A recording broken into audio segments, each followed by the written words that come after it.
It's Professor Okey, Ikechukwu, Executive Director, Development Specs Academy. Thank you so much, Prof, for being with us on the program. Thank you. Glad to be here. Good to see you.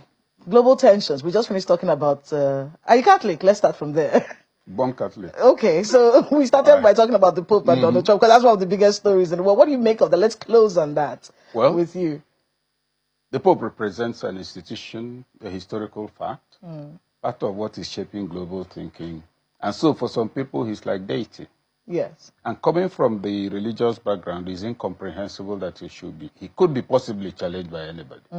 And so that's the crux of it. I think that's actually one of the shocking things. I think maybe that's what's jarring the minds of people. Like, oh. A lot of people, but not so many people are jarred, because if you also look at what's going on, you remember that the authority of the Pope has been repeatedly challenged. Appointment of bishops, even here in Nigeria, where a bishop duly appointed by the Pope was rejected. Yes. And the Pope is supposed to be unquestionable. So you see that there's also the challenge of faith, even within the denomination in question, and not to talk of global affairs. So that's why we must always carefully consider that in life, when we are thinking of our status, do you know who I am? Who you are is limited to where you are and those who know you. You come out, probably you're the best footballer in the world, or you're Miss Nigeria, and you've gone to Wuse Market to buy something because you eat. And the woman she said, do you know who I am? She doesn't know who you are. Go to hell. You know? So that's the element. That's why I think they should play down the matter of, Holy Father. He's Holy Father to a Catholic. He's another citizen of a country to any other place. If your disposition is like that, you'll be able to command the right kind of respect. Yeah. But not expect universal opera because somebody has picked on your perception of your authority. Speaking of the person who picked on his authority, Donald Trump is causing a ruckus across the world. This whole Strait of Hormuz situation. You say he's causing a ruckus across the world? I think he's going into outer space. Okay, he's going into space. To create the problem is not just here. He's gone beyond it is, but it is a dire situation. He says it's going to get better, but I don't know if anything has ever dropped in price since I was born. No, it's not going to get better. It's not. When this thing started, the impression everybody has, and which he created, was that we'll tidy this up in 2 weeks. Yeah, 2 weeks. Maybe a third. But you're talking about variables that are not under your control. Iran is a very unstable concept, not to talk of nation. Several acts of terrorism all over the world is connected with the activity of that country. You may recall that, I think it was 1981, when Israel bombed Iranian, nuclear facilities. 1981, I remember that. It was a frontline story on, I think, Newsweek, American Newsweek. Why is Iran desperate and continuously working on uranium? And if you look at the reputation of Iran as a nation globally, it's associated with unstable, politics in terms of these people that are volatile. Now, that's not a statement about them as a nation, as a people, but it's a fact that is likely to induce other nations and the rest of the world to look at them with misgivings. Even those who are not speaking, there's always been at the international level the suspicion that it would be nice to neutralize Iran militarily, because you can't predict what they will do. And you see that with the commencement of this war, a lot of frightening revelations have emerged.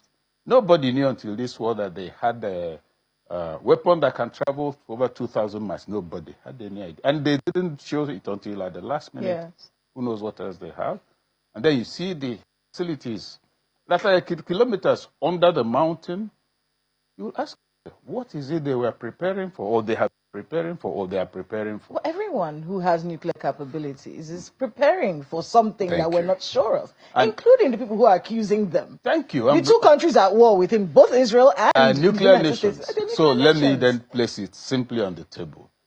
Okay, like if you're a nuclear nation, I'm a nuclear nation, and there's somebody we don't like. I emphasize we don't like. It doesn't mean the person is bad.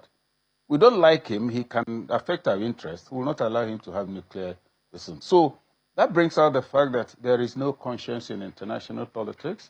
It's about national interest. It's about who you will not like to get to the next step so that it does not become a challenge, especially if the person is ideologically not oriented towards you. That's what's going on. So the issue of morality about who is right or wrong is cancelled out by the fact that They are not struggling for a better world. They are struggling for who will be more dominant and protect his interests. Well, while the three nuclear nations who are dominant and trying to protect their interests are fighting each other, yes, what happens? They say that where two elephants fight, the grass. The grass suffers. What they forget is that where an elephant, not two, is standing for fresh air, the grass is suffering.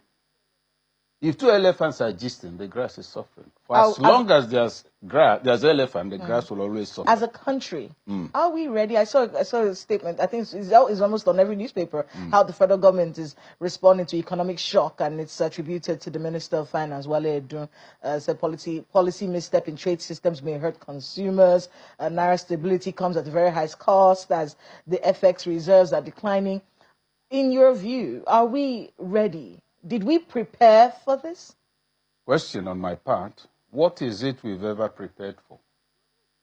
We always meet ambush. So to even remotely suggest we're prepared for this is to just make a joke of ourselves.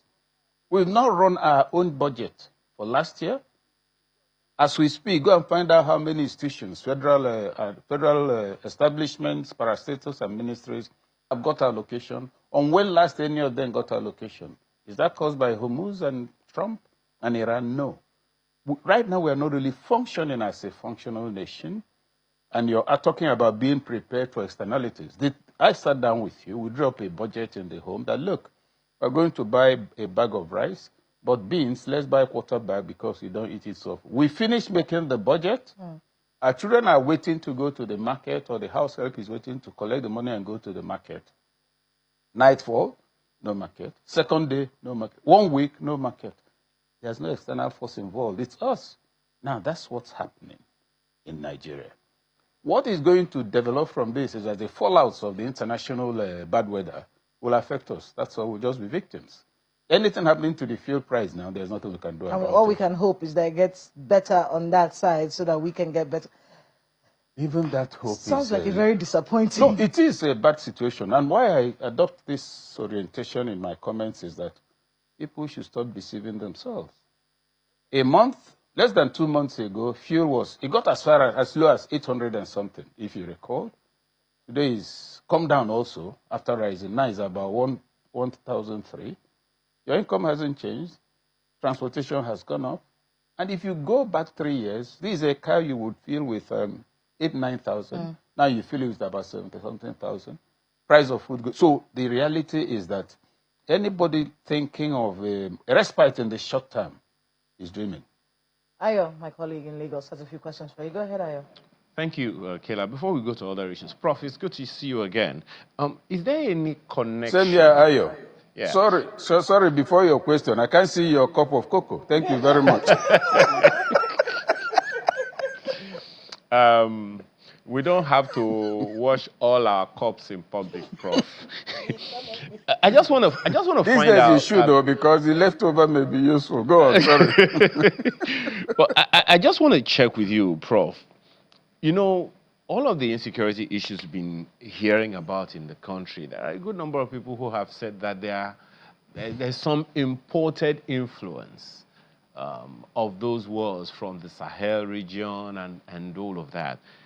This global tension is, of course, affecting us in terms economically. Is there any direct or remote link between what is happening all over the world, particularly the war in Iran and the war between Russia and Ukraine? Is there any direct or remote link to what is happening, the seemingly sudden spike in insecurity in Nigeria? There may be, but the road to that connection will be a very convoluted one. First, the insecurity in Nigeria is necessary for the global arms trade. Wow. The international arms trade needs the confusion in Africa. They need a market for small and medium arms. So there's a clear investment in ensuring that the confusion goes on. It's not about Nigeria, it's about economic interest. That's number one. Number two, the collapse of the Sahel. You know, the countries that broke up, the confusion in Sudan and Niger and co. All of that has made a lot of people not just jobless, but they were also already militarized. and militants. They are moving down this way. They are available for recruitment. They are available for what is good to be used for what is going on here. Then you also look at the minerals trade, solid minerals trade internationally, globally. The syndicate sees Nigeria as a soft target for what it's doing. You know that for decades, and this is not about this government or even the one before it, there's an international industry around that area where what we call insurgency or what we call banditry is actually the battle for control of areas with mining, with minerals and coal. So that is going on continuously. But what confounds everybody, including myself, and I'm sure you, is that if you take inventory of the events of the last 1 month, 6 weeks, you'll ask yourself, how many senior military officers, soldiers, military facilities have been attacked routinely? And this, when it's contained, you say, oh, military repels so and so. Yes, they've repelled them, but for me, the issue is that they shouldn't be there in the first place. And then government would say, oh, this will not happen again. 40 minutes later, it happens in another place. I don't understand the complete lack of control. You recall that under Buhari, it was, this is unacceptable. On a word of occasions, this is, and all of that. Then you ask command chiefs to relocate. We had that in Jos. The final one on this element of security is the mistake of sending service chiefs to theaters. You don't do that. Strategic leadership is never at the point of maximum vulnerability. If anything happens to strategic command in a military engagement, you've lost the war. Imagine now that you say, okay, President Tinubu, who is the president, should go to the peak of where there's a riot in order to reassure Nigerians. You don't do that. So, 3 things. 1, the military is overstretched. 2, there doesn't seem to be enough intelligence to aid its work. 3, the military is also underappreciated because Nigerians imagine that once you say military, there's an automatic solution. How come these things were not happening years ago? How come it's escalating? What is it that has fallen out of sync that's making Nigeria 150% vulnerable across all the states of the Federation? You recall a governor was on TV last week, 3 weeks ago, that look, that they know that what he doesn't understand, and he's another governor, what he doesn't understand is what gives these boys the impunity. Because some of them are known, some of them, their parents are known in his own state, and he's staring around and asking, where and what is government?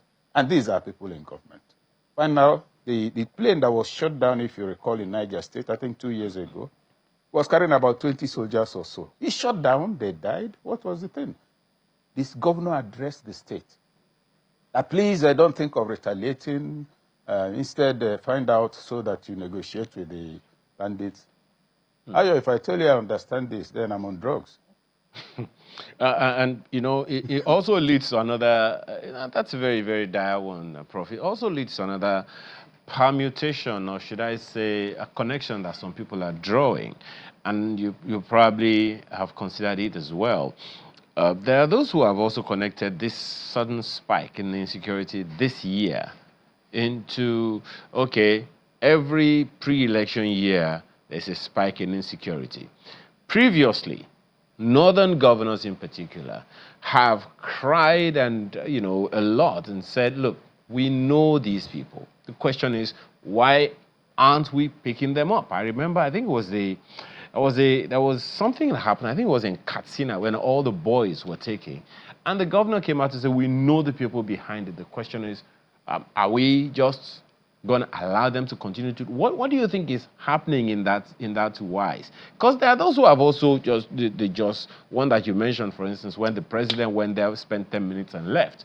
It's assumed, even in Benue when he went there, the things that he said, it is assumed that governments, both federal and state, know who these people are, know their backers, but they don't want to do anything about it. So it raises a lot of questions, Prof, about whether or not we really want this whole fracas to end. It raises another question. You recall that a few weeks ago, some military support personnel came in from the U.S. They are to aid with training and intelligence. You'll also notice that since they came into the country, the level of insecurity, particularly attack on military establishments, it has increased dramatically. That's number one. Number two, you look at the overall picture you're seeing, what you ask yourself is there really any indication of control? What are the perceived reflexes of the elite from different parts of the country in all these matters? A year and a half ago, some young men were, I think it was in Edo, they were stopped in a vehicle. They were seen to be carrying arms and bags of money in millions, and they were said to be hunters. Where are the animals you caught? Which market did you sell them in? Assuming you sold them and you're not going back with the money. And who hunts with military assault rifles of the type that are banned? The governor of the state had to go to the governor of the state from where those boys to apologize. Delegations were sent to plead with them and all of that, you know. The way they were killed, of course, some of them was totally unacceptable. Even if you think they are kidnappers and all of that, the matter of killing them was not the immediate and first option. You must also consider that human beings, you can try them and all of that. But the point I'm making being that there appears to be an implicit assumption, both within the elite and among the masses, that there is some power, some interest protecting them and preventing prosecution. And I find this concerning because we're not asking ourselves, what does it cost a nation to produce one lieutenant colonel? I didn't say general. The amount spent on training, the years, etc. It is from the military and the intelligence agencies that actually nations draw their leadership cadre. Go and look at all the nations that are doing well. A few of those, all the developed nations, check the history. We're wasting our resources. And the equipment that could make matters easier, America had a precision strike here last year in December. Yes. What happened to precision strike? Is it now abolished? Successful precision strike and all of that. That capacity exists. So you use it for a demonstration and go and continue. It's like you have a gas cooker. You use it to cook your food very well. Nobody is sneezing from smoke. You finish cooking that food, you say, aha, this is how we should be cooking food. You pack it and go and keep and purchase charcoal and ask people to be blowing it again. The drama is distracting, but the reality is unchanging. And just so we can put this into perspective, so people can understand how many people have died, we actually did an updated list of terrorist death toll in Nigeria just for the past month. 1 month. That's March 13 to April 13 of 2026. Gili Market, death toll between 100 to 200 civilians feared dead. And we talked about it yesterday. Beni Sheikh, April the 9th. Over 7 soldiers killed, including Brigadier General Oseni Momo Brima, which has caused ripples all over the country. And at that particular time, the military base was also attacked, and the government confirmed it as a painful loss at the time when this happened. April the 8th, Ongwan Muntao in Katsina State, 50 killed, 60 abducted. April the 5th, that's the Easter Sunday attack, Benue and Kaduna, the death toll, 24 people killed. Borno and the Plateau, 8 people killed on April the 4th. This is just in 1 month. In Nasarawa State, April the 2nd, 20 plus people killed, clashes between residents and herdsmen. April the 1st, in Plateau State, the death toll was 2. Armed men attacking Herpang community. March 31st, in Niger State, over 20 killed. Coordinated attacks there. March the 17th, 25 killed in Maiduguri, Borno State, over 200 injured, 25 people killed. April, same time, death toll in Borno, Kaduna, and Benue, 26 people killed, including 4 police officers. Late March, in Mongono, in Borno State, 7 soldiers were killed. And then there was a Boko Haram ISWAP. They raided the 242 Battalion barracks. February of 2026, of course, we went back a little bit. The death toll was 160 to 200 people killed in Woro, Nuku, in Kwara State. And when you start to take a look at how many people have died, is this something the president... We hear him when he talks about it, but is there enough action in your view? Are we playing? I'm not really thinking of enough action. I'm thinking of perspective. These are being treated as incidents. Incidents. Single incidents. But the overall picture suggests a pattern. Not an ungoverned environment, but an ungovernable one. You know, we speak of ungoverned spaces. Nobody talks about an ungovernable space. A space within which you have what ought to be the maximum security apparatus. You have the maximum civilian apparatus, which is government. and actors in that space acting as if both the state and the military don't exist. It's ungovernable. And if you triangulate it on the map, it's within the same axis. Yes. So if we're even talking about military action, weaponized drones for military action, it's easy to deal with. What's going on? What's going on? And the delusion is that, once, we've been creating new battalions, we set up this battalion to go and deal with this. We are wasting our resources for a simple reason. How many soldiers do we have in the Federal Republic of Nigeria? When you count them, all the military, Navy and the Air Force, and then the Army, how many are they in number? How many people are in civil defense? What's the level of coordination? When you take that against the background of the politics of the moment, you see an elite that's concerned with preparing for an election in an environment they are not sure whether it will exist in the next 24 hours.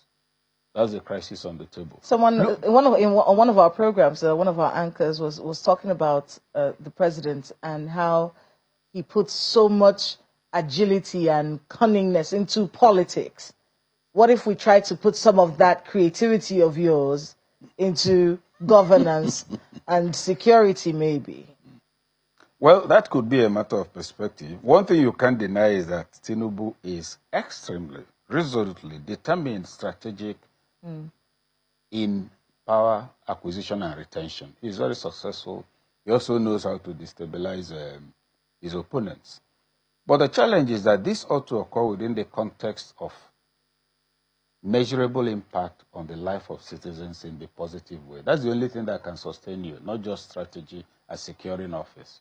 Because you can secure office. You saw all the opposition against him before the elections. Still, whatever it took was done, including not allowing some people to come out in some places, including River State. He became president. As president, you can't just be speaking English on TikTok and think that that's the way. If you want to take him on, prepare a political strategy. For instance, if you look at the ADC crisis now, people are speaking with a lot of annoyance. Can you imagine?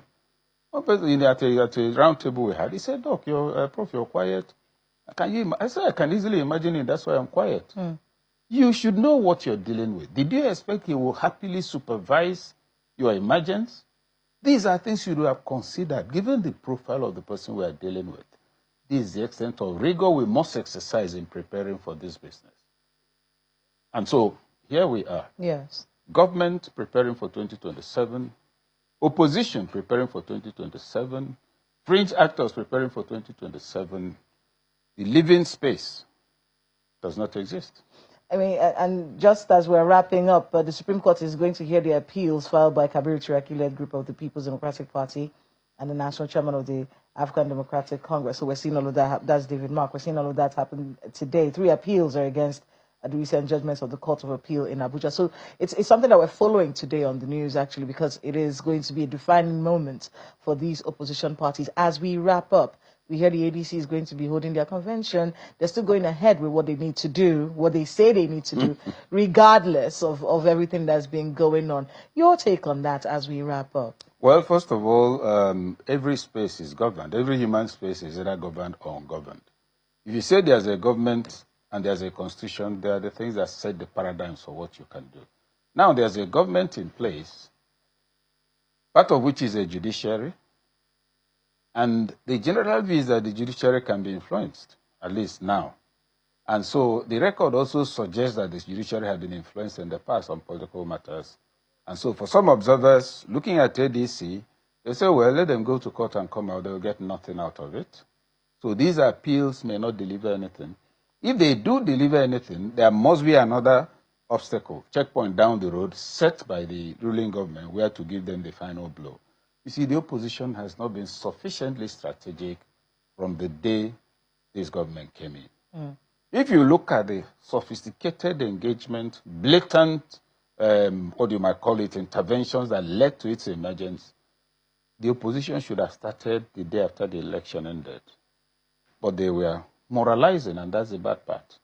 The international community was there. They say, oh, the international community will not allow it. There are files in the US, they will release it, they didn't release it. They said, and against all of that background, you think the way to take over is to be meeting. And when you're talking about meeting, were they really meeting with their supporters? Were they creating support or just meeting as elite, determining who will be chairman? Political mobilization is strategic engagement at the level of what I call drill down. We do have to end it there, Professor Okey Ikechukwu, Executive Director, Development Specs Academy. Thank you so much for your time on the program. Thank you.